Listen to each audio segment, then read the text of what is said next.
A very good evening to you. Thanks for joining us for this Friday edition of the show. Promises to be exciting. I'm Yemi Adebayo. Welcome to the show. Tonight, we're going to be talking about football on the domestic scene. As a matter of fact, a large chunk of the show will be devoted to just that.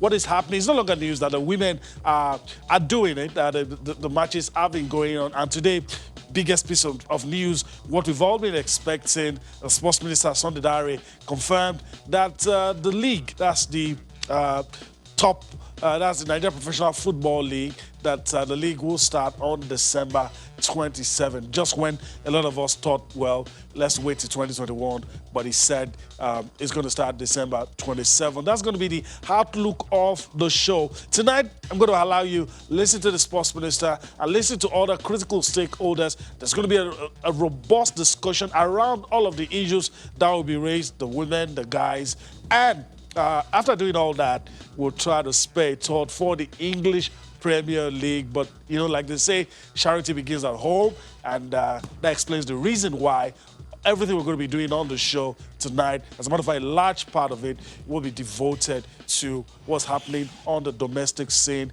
There's karate in the news. We'll talk about that as well as we go on. Let me quickly introduce my partners on the show tonight. Hopefully, one more person will join us, but I'll leave it at that for now. But for the guys with me in the studio, let me quickly introduce them. And you know, they don't really need much of an introduction because you know them already. Ikena Chikwendo, thank you for being with me on the show tonight. And that Friday I'm here again. Yeah, he's going to tell you the reason why he's smiling, but we'll talk about that later.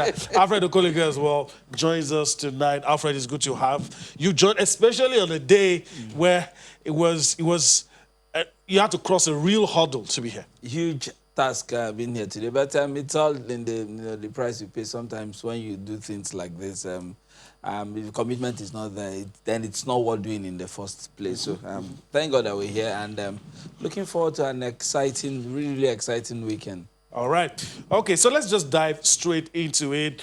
First port of call on the show tonight is going to be karate. Let's talk about karate. The Karate Federation of Nigeria, the KFN, has announced that it will organize more competitions. We're glad to hear that, to ensure the sports gets to the grassroots. At its annual general meeting held in Abuja, the Karate Federation says it has secured approvals for the Goodluck Jonathan West African Championship, which is scheduled to hold next year. He also adds that the West African Championship will help the athletes prepare adequately for the Tokyo Olympic qualifying tournament. Let's listen to the president of the federation explain all of this and more to us. Then we come back to properly dissect all that has been said and look forward to 2021 for karate.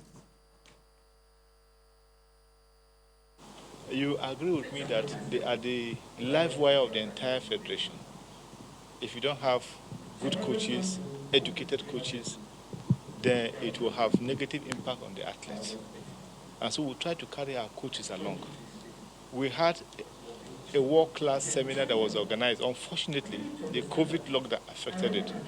We had one of the best coaches in the world, Olivia Seba from Spain, that was scheduled to be in Lagos. We had made arrangements for flight ticket and everything, but with the COVID, we couldn't manage the program. So we're using this opportunity now to be able to step down that template so that we can carry our coaches along, for them to know what we have for next year, and to be able to polish them, and to get them to go back and to step down the program in their various states. And if we don't do this and we don't get it right with the coaches, invariably, when they go back to their state, nothing happens. And so we're looking at this opportunity where we have everybody here in Abuja to be able to organize a world-class seminar for them so that they can be updated with the new rules governing the federation and the new rules being practiced at the world level, so that they can go back and do same in their various states. What we are doing is, from what we have achieved in 2020, is to carry the championship to the zonal level. The last zonal level we had was in the southeast, where all the states in the southeast participated. And those states in the Southeast came up with athletes from the junior category. And when we talk about the junior category, athletes in secondary school, athletes from their local government, all participated. I was in the Southeast to witness it. And that shows that it has gone down to the lowest level.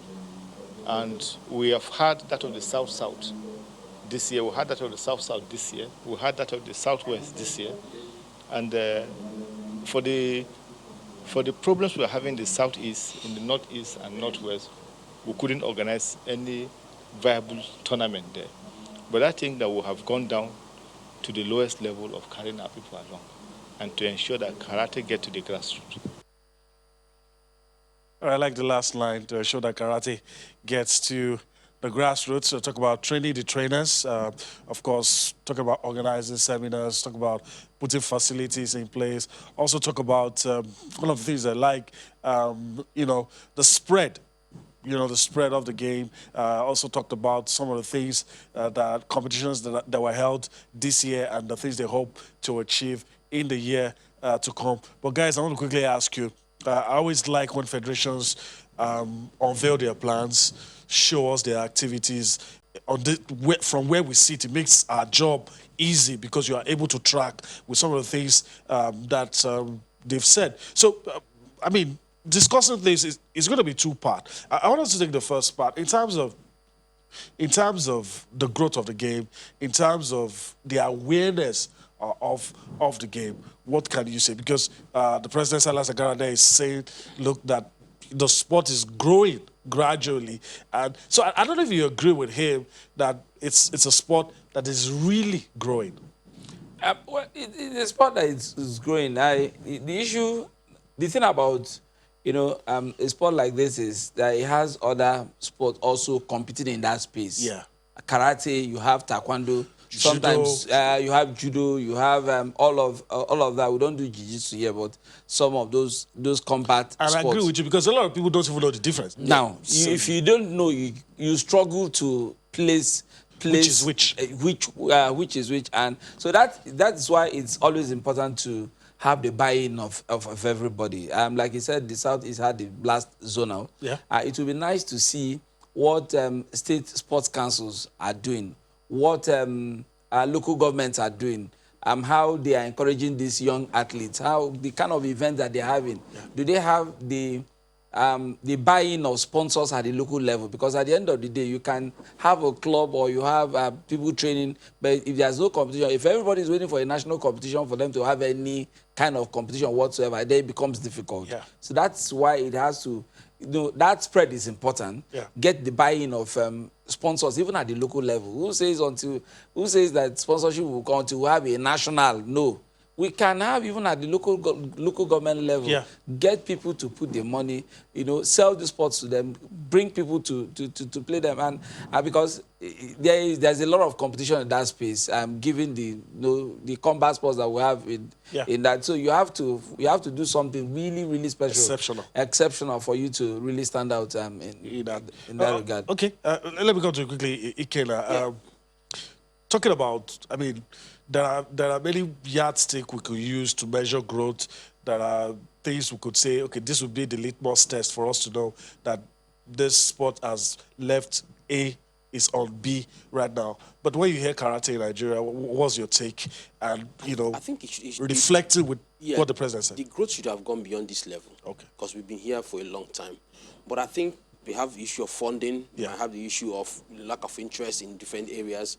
But I think what they're doing is commendable. Yeah. We should also commend it. But I think everybody should take a lesson from wrestling, what Daniel Negali is doing with wrestling. So how does he get his fronts? How does he push wrestling? And we are becoming recognized in that field. So other sports like this one, and I know the focus, I wish we were going to discuss in this program, the focus is mostly on football and some other games. But karate, judo, taekwondo, these are some of the sports that can give you more medals in the Olympics. Yeah, sure. You understand? So we should focus on this, and they should also try as much as possible to share ideas and see how the other, like wrestling, how they are doing and getting the support they are getting. Yeah. They need funding. They need support from the government. Like he said, they need support from different local government areas. What are they doing? We should know that they have the blueprint of what they should do going into 2021. So I think it's commendable, but I think more should be done in that sport. All right, let's go to our man, Austin Okunakman, right there in London. Let's allow him pitch in.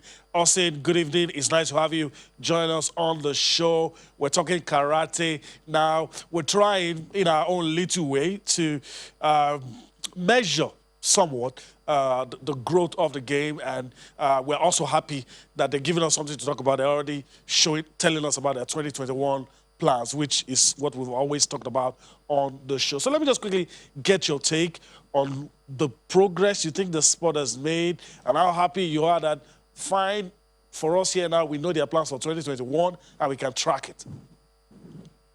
Sporting greetings, Yemi. It's good to be on the show again. Sharing news coming from the Karate Federation of Nigeria. I like the fact that from the beginning of this year, they've been giving attention to grassroots development. That's very laudable. But I just hope that this time again, they actually do the things that they say. Aside from the Zainab Saleh Karate competition for kids and the age grade that we see once in a year, karate has actually been quiet. I remember last year, the president, Silas Agara, mentioned again that, they're going to come up with this, come up with that. I know it's been a difficult year, but listening to the other guys in the studio, karate can actually take a cue from other sports that are doing so well, like handball, wrestling, and even table tennis. Karate is being used a lot for leisure, and kids love it. And if we can take it to the schools and start out with programs that can encourage participation, they can do more. Last year, the Federation announced that they also need to organize more competitions. I think they need to do that. Now I'm hearing that they're going to do it from the different regions. That's also fine. But let's say these things and do them. Because it is when you say things and do them that you back up your claims, you back up your policies, you also strengthen your objectives. It's a good one that they're giving us what they're going to do in 2021, but is talk enough? No, it's not enough. We want to actually see more from the Federation. Go out there, even if it's in the open, you do one or two, exhibition bouts, people to come out and, show their love for karate and then use that to, gather some more followership. Then you'll be doing something. For me, karate has been quiet. I really wish that they've got good plans. I just wish they can execute them properly. All right.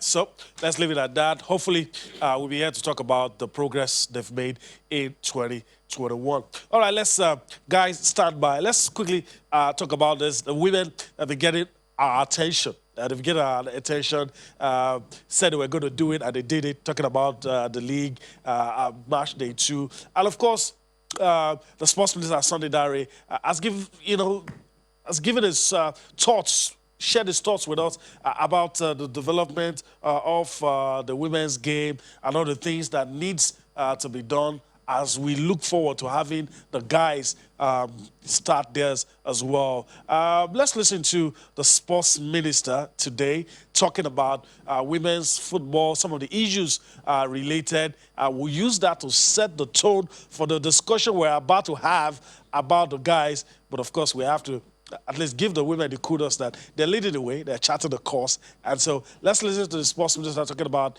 women's football, issues related. We'll come back for more Sports Tonight. We have gone to the issue of licensing and financial regulation. And we have insisted that the professional league, male and female, will not start until the clubs are made to fulfill these regulations. Go and check the FIFA status. It's there, clearly stated. Check the NFL status, clearly stated. What have we found in the past 2-3 years? It has been flouted completely.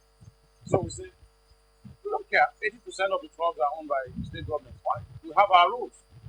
You want your club to play, you play by the football rules. And that's why, I'm sorry to say, at this point, that league has not started. I'm glad that the female league has started. You saw the work they did. Those that really wanted to play, they thought it was a joke. Eventually, we saw that. How many clubs really? 8. But we're confident that they met. It protects the rights of the players. It protects their body because you must upgrade the facilities. The guidelines are clear. So the female footballers start. And I said clearly, even for the male professionals, we end up with 6 clubs.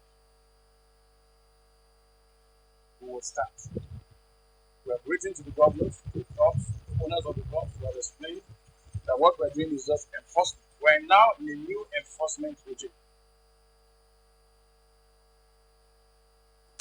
All right. We're about to go on a break, and I want everybody to say a few things. There's a lot to unpack from what the minister said, and we're still going to listen to him talking about the guys as well. But also, take the first crack at it. You listen to the sports minister, and what's your takeaway on some of the things he said about rules being enforced, standards being met, and how things should be if we really want to have, football leagues in Nigeria? Very important, Yemi. And the minister had an opportunity to reiterate what he has been saying that we need to do to enhance the sports business environment. And I like the fact that COVID has given us enough windows to enforce those rules, to keep those standards. So whatever team does not meet that standard, when football resumes properly in Nigeria, then it means you don't want to be part of football, because these are the things we must do to ensure that we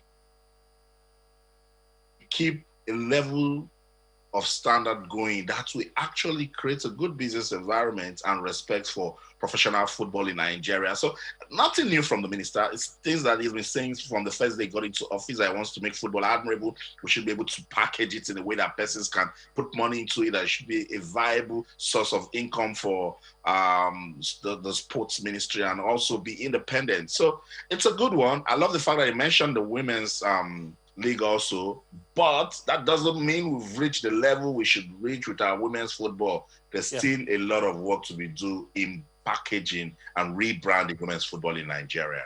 All right. All right. Thank you, Austin. Let me go to the guys in the studio. Alfred, there's a direction I'm resisting the temptation to go in that direction, but your take on this one. There's still the elephant in the room that we have not addressed, the issue about the men's league. But on the things you heard the minister say, what are your takeaway? What do you take away from the things you heard him say? The minister is telling us the things I want to hear, the things that are pleasing to the ears. The women have led the way. And I think I want to use this opportunity to commend the management of the women's game for what they've done. Quietly, they set their timelines. And we thought that usually the political consideration that comes in, especially when you want to take a critical decision in the men's game, we've had it over. The rules were not set today. They've been in the books for a while, but each time you want to take the hard decision, there's always a political consideration, pressures from every quarter, from quarters that you didn't expect. That okay, if you know you want to be part of this, why not do the right thing? But the women they just took it. I was discussing with somebody, and they said, "How come the women started before the men?"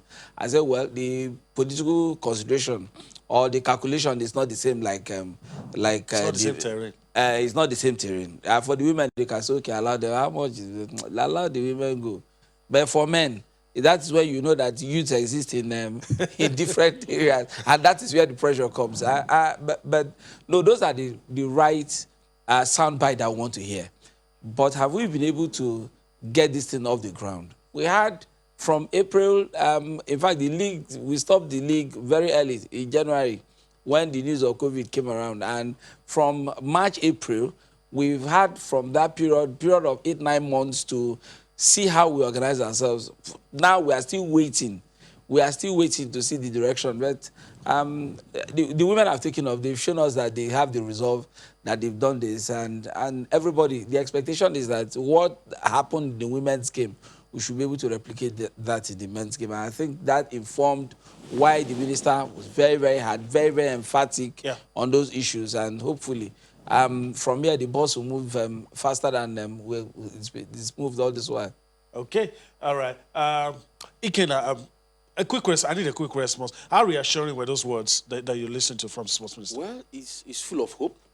for the female game in club licensing, and he's going to take the female game from if what he's saying is actually going to be done. That means he's going to take the female game up a notch higher. So he's full of hope. We expect something good coming out of it. All right, so that's it. We need to go on a break right about now. When we return from that break, like I said, we're going to address the elephant in the room, talk about the guys as we move on the show. But we need to go on a break right about now. When we return, still so much for you on Sports Tonight. Join us again. Welcome back. And, earlier I said we're going to address the elephant in the room. Today, biggest piece of news, Sports Minister Sunday Dare talked about, a lot of people, by the way, a lot of people were surprised to hear it from him in the first place, even though they received the news. It came well, but a lot of people were surprised to get the news from him. But let's listen to the Sports Minister Sunday Dare talk about the league. That's Nigeria Professional Football League starting on December 27. Then we'll listen to him, then we'll take it from there. And sometimes when you want to fix a problem, it takes time. Which is why I made a pronouncement several months back to say, let's have this enforcement made so that at least if we cannot solve all the problems, we can even solve the ones that is statutory. So part of the delay has been that we've been waiting for them, giving people enough time. When you look at those conditions, the one that is toughest to meet is having the stadium, and we're willing to kind of extend the time for that. 200 million, even if it's a bank guarantee, and the benchmark. I can tell you that even though that it's taking so long to start, we're about to start. By the 27th of this month, we hope the professional league will come back. 27th of this month. And the point is, it's not a question of Christmas or New Year. We agree, let's get this started. In some countries, they play games. There are so many countries that will have their athletes in camp during Christmas and New Year. Even in this country, we've had it. But I think we need to get it started. We are working with NFF has been updating us. All right, that's it. You heard it from him, Sports Minister Sunday Dare, saying it right there. A lot to unpack from it, and I want to be very careful so I don't get misconstrued. Guys, you listen to the sports, a whole lot of issues. I, for one, will say is trying to tackle the issues headlong, which is very good and is commendable. And in his opening remark, something that I like, I mean, it's taken a long time because the problems are there. And if you really want to solve it, you need to take your time and solve it. On that part, yes. But first, I think a lot of people were surprised that it wasn't the NFF that is telling us this. It wasn't the LMC, the League Management Company, telling us this. It was the Sports Minister that was telling us this. I think a lot of people were surprised. But what's your take on the information and the merits of everything? I agree with everything he said. I mean, you can't even leave anything out. But I think a lot of people were like, oh, is this the right quarters for this information? I think that is disconnect somewhere. For the Honorable Minister of Sports making emphatic statements about, I know he's the Sports Master General of the Federation. I mean, there are people who start really given the responsibility of taking care of football and administering our football, and that falls by extension the NFF and by extension the LMC. And for a while now, a lot of the question has been, what is happening? When is this league going to kick off? What is happening behind the scenes? Perhaps maybe we've not been carried along in terms of the information flow as into what is happening. The last time we heard some stadiums didn't get the nod to host games. Others were asked to upgrade their facilities. From the ones that were, Nnamdi Azikiwe, for example, didn't pass the hurdle. We heard that they worked on it and they received approval from the LMC. So to that extent, something was happening. But those communication or those things are we don't get to on a daily basis know where they are as regards now for the minister to have come to say today is the 18th of December. A little over a week from now, in fact, next weekend the league will kick off. Those are very strong words. So we expect taking a cue from the Honorable Sports Minister, so that we know and we're sure that this is the loose ends have been taken care of. We expect a statement from the LMC, from the Nigerian Football Federation, because the minister in this, as I always said, I've been communicating with them. I've been waiting for them to come. I spoke to them yesterday. I've been consulting with them. So that means there has been a conversation behind the scenes. So we're waiting for them to tell us that, okay, following from what the minister said, at 27 days, yes, we've reached this and these milestones. This is the plan, and this is the direction to go. Maybe the minister will not private to all of those details. I don't know, maybe. No, we play the devil's advocate here. Yes. We just want to sound as nice as we can. Exactly. I'm thinking, or the way we understand it. I'm thinking, let me just say this. I know Austin is smiling right there. He has his thoughts as well. The press briefing was early this morning, and many hours after that, I was like, okay, the sports minister has said this. Something should follow immediately. And like you said, I agree with you. There's that disconnect. And it kind of, like, it hits hard when it looks like we're going to wait till 2021, and today we just say, oh, December 27, and there's nothing following. But don't let me put words into your mouth, Ikena. Your thoughts on how the news hit you. I think maybe the context, but everything said, I agree. Probably the way it came. It's not his job to make such an announcement. It's not his job. Okay. It should come from the NFF or the LMC. And I'm trying to ask a question. Why is every sports minister after football?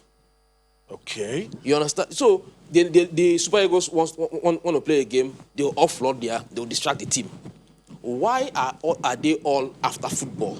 There are other sports to focus on. Okay. Everybody's after football. The Football League, what's happening in the Super Eagles and everything.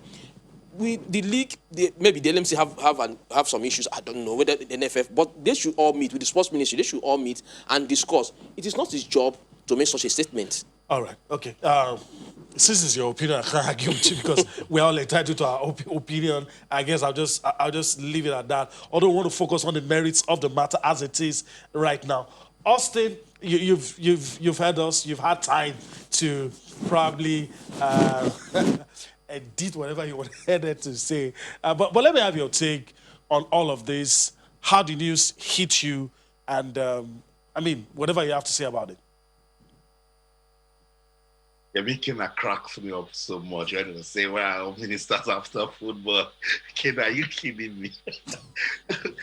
One request that a minister gets from football covers what other sports ask them for in maybe 3 years. So yes, football is their business because it's the bread and butter of sports in Nigeria. Back to the conversation. Let me go back to what I said about the business environment for the Minister of Youth and Sports Development, Sunday Dare. That is focus, and that's why he probably didn't wait for the NFF or the LMC to make this announcement.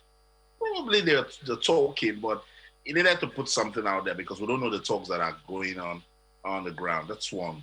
Two, Yemi, they've said there are two major things holding the resumption of the league: club licensing and financial regulations. Yeah. I have narrowed it down to two other things again: requirements. Have a minimum of 400 million naira bank guarantee and a standard stadium. If we get those things going, maybe we can have proper league football, standard league football in Nigeria. But you and I know that has actually been the major problem, particularly infrastructure. Now, is Mr. Sunday Dare ready to be strong, to step on toes? The NFF, the LMC, what we've seen in the past is because there's party in this team. So if Sunday Dare is focused and has an admirable zeal to create a business environment in Nigeria through football, he should be ready to hurt people. Because there are people, I don't want to say government, there are persons who believe that they just have a phone call and then things will go their way. For instance, Sunday Dare, who is a minister and belongs to a political party, can he turn his eye away and say, don't register that team that is from this political party because they did not meet the standard? That's our problem. We need to know in Nigeria that whenever you want to make a change at any level, it will hurt you, particularly if it's a good change. Some persons will say, oh, it betrayed us. But there are others that will say, well done, you did a good job, and now we'll have a standard league. That is the problem. COVID-19 has given us enough time now to dress the window, to think, to reflect. I remember doing several shows saying that with COVID-19, we shouldn't go to sleep. This is the time to reinvent the wheel, to think about ways that we can get out of this thing, how to beat it. Because December 27th will come, and Yemi, 10, 11, 12, about 15 clubs will not be ready. Can we kickstart the league if it's just 10 clubs that are ready? Those are the decisions I expect the ministry to be firm about now, to say, look, this is what we have said. If you don't meet this requirement, because we've gone on and on and on and on and on and on with this, majority of the clubs in Nigeria is owned by state governments. They can actually have 400 million. They spend so much money on that. Is if they want to see business, football as a business, that if you put money into it, you make money. Look, here in the UK, nobody has any business watching football on TV. That's like watching soap opera. The real deal is the match day experience. That's why people buy season tickets. That's why people pay to have hospitality cards, because they want to go to the stadium and have that experience of a lifetime. So that when they come out and say they support Arsenal, Chelsea, Liverpool, there are a lot of packages that come into it. It's a lot of work. We should be ready to hurt ourselves for it begins tomorrow. Okay. All right. There's a lot to unpack. Thanks for your input, Austin. And it's brought another angle to it. And like I've said, some people may disagree with me. Anytime I listen to the sports minister, I'm always impressed, because he seems to understand the problems, what the issues are. And but an interesting thing that Austin came up with, that as he was talking, I was thinking about it. Are we ready? If there's a situation where on December 27, only 4 clubs meet the requirements, I mean, are we ready? He said we should be ready to hurt ourselves. Do you think we can ever get to a point where the NFF, LMC, sports industry will sing the same song and say, we're going to sanitize this, and this is what we're going to do, and it doesn't matter who gets, who's in the crossfire? If there's one thing I'm excited about, is the seeming resolve of the sports minister to follow through on this all plan. of these things. My personal opinion about the league having 20 teams is that it's too loaded. Yeah. At that level, at the Premier level, 20 teams for a league that we're struggling to. There are teams that you look at their participation in the league and you ask yourself, what are they doing here? Beyond political consideration, what are they? These teams are not even fit for Premier League. I mean, if the minister is willing to follow through, like I said, somebody has to bite the bullet. It's been a while that I've been,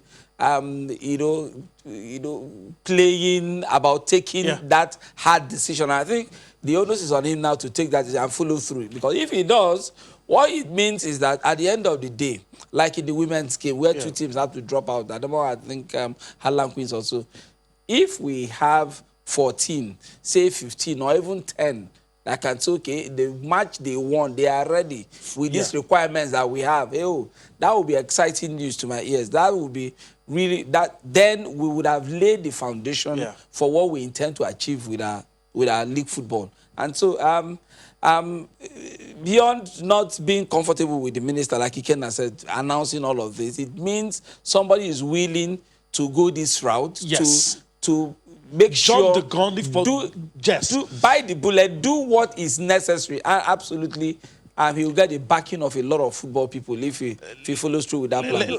Let me just quickly add this to what you're about to say. I don't know what you're about to say, but let me add this. Put it into whatever you're about to say. Does the silence of the people most of us feel should have said those things, does it worry you? Yes, it does. But what I'm saying is that he should have whether he obviously admitted. Obviously said it. But he shouldn't have come out to. You see, it's like taking the job away from the LMC. You're announcing the league is going to start. You're announcing what should be done. You understand? Everybody has a role to play. Yeah. You discuss with them. You understand? And maybe inside your room, your locked meeting, you can ask them to make the statement. You are the minister. But for coming out saying it, that means that you are taking the job away from the people that have the job. Okay. That has been done. We can't flog it. We can't flog it. Obviously, there's no use flogging a dead horse. But where do we go from here?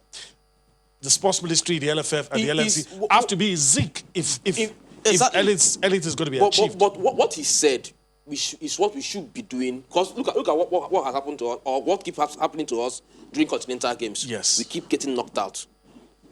I've said it on this program, even with Austin, that we have been left behind when it comes to club football in Africa. We have been left behind. Look at what is happening in Tanzania. Look at what's happening in South Africa. Look at what's happening in North Africa. We have been left behind. So something needs to be done. We can't be playing, because if it looks professional, but sometimes it looks amateurish. So no, for real. Yeah, so something needs to be done. Like he said, back in the days, we used to have 12 teams. We used to have 12. It was a 12-team top division. Then the lower divisions, we are like 18, 20, and the rest of them. But before you come to the top division, you must be of standard. Yes. You understand? So we have 20 teams. Like he said, it's too much. South Africa has 18. Some other countries have 16. And they don't the league comfortably. So even the French league is 18. Sorry, the Bundesliga is 18, yeah, right? Bundesliga. So we should cut down, make sure that the people that are serious, that have the finances to move you can't be owing players in the Premier League now. You understand? You have pay players for months. So you can't have a zone where you don't have a fitting ground. You don't have good stadia. You understand? So things need to be done and done properly. We need to move forward. The people that are serious to play the Premier League should come and play the Premier League. The rest can go to the NLL or NLO. Okay. All right. Guys, I want to do this quickly. It might appear like I'm putting you on the spot, but that's the job we all sign up for. And I want to go to Austin, but I want to quickly ask you guys, pointedly, do you think we're going to start, it's possible for us to start December 27? Today's 18, like you rightly said. I'll be shocked if we do. I don't think so. Oh, he says, okay, let me go to Austin pointedly as well. And a quick response is what I need. Do you think we can start on December 27th?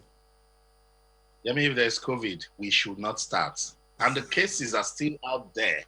So when the minister makes that sort of pronouncement today, I want to hear what is in place for safety. Are you going to be testing players every day? What capacity is expected at the stadium? There's still COVID out there. We shouldn't be desperate because this thing is still not respecting anyone. We're in Tier 2 lockdown in the UK now. In Ireland, they're going through another lockdown because people are trying to stay safe. Let's not forget, while we're saying we want our football back, there's still COVID out there. So if we are not putting anything in place to deal with COVID, then you won't be able to play football. All right. That's another angle, another way to look at all of this. All right, guys. So I guess at this point we'll probably just have to let things cool down, and we'll come back here next week. We'll see what happens, whether or not the league will start as planned. So we leave all of that and move on. Let's go. I don't know how much time we have left, but let's really touch up on Akwa United and talk about they've had a workshop to sensitize their players and officials on the updated football rules, sporting conduct ahead of the 2020-2021 Nigeria Professional Football League season. You have, things like you have bodies like IFAB changing the rules of the game. I mean, a lot of things are happening, and you need to. Sometimes, even these days, I don't think I understand the offside rule anymore. So a lot is happening. So you could understand why they're doing all of this. I think this is a good one, and kudos to Akwa United for doing this. Guys, I want quick responses from you. Actually, we might need to wrap up this program, but let me start with Alfred. I think this is a good one. Very, very, very good one. I'm at the beginning of the season like this, and the management of Akwa United have shown the way, because sometimes you think you know what the rules are. Yeah. And you watch football lately, there are so many interpretations to a lot of the rules that you get lost in all of it. Yeah, you just keep quiet. Because it's updated on more like yearly level. Yes. And so it's nice to bring the arbiters to come and to come talk to the players. The players will be better informed, better educated about what it entails. I mean, winning the competition is not just the football you play on the field of play. There are things around it that you need to put in place to ensure that your players are well informed, and they do that which is necessary for them to win. When I saw this, I asked a few questions, and someone told me that it was very interactive. The players were able to ask questions, so that they'll be sure of what they're going to do. Because these days, you don't know what's handball anymore or ball to hand. You don't even understand. Get confused. And also, Abia Warriors also did theirs. I think something similar today or something like that. So it's good. All right. Austin, as we're about to let you go, but weighing on that, Akwa United, a club dear to your heart, I must say, bringing in key speakers to talk about the rules of the game and a lot of things. Yeah, and I spoke with the chairman of the club of Basi about it, and I was like, that's the way to go. Remember, this is what I said, that we should make good use of the times that COVID-19 has put us in, and that's a good way to actually, let your players stay abreast with current happenings in the sport, and also just to keep the brain going as regards what you know about football. So it's a really good one for Akwa United. This right there, you're sharpening the mind, so when it's time to do the practical work, you put it into use. Good job. All right. Also, Konakwan, I want to thank you for your time on the show today. It's the last one for the week. We'll see you again next week. Thank you so much, guys. It's always a delight to be on the show. Thank you. All right. That's a man also in the corner, Akman, filling us in. Our parting shot on the show tonight, we're going to take you to Qatar quickly and let you see what the 2022 World Cup hosts are doing. Guys, another launch. And anytime they do this, they just mesmerize us. They always give us a timeline and they say, guys, I know we're pressed for time, but just look at this. It wasn't full capacity, but everybody that came in was tested. They just want to show the world that, look, in spite of everything that is happening, we are ready when you're ready.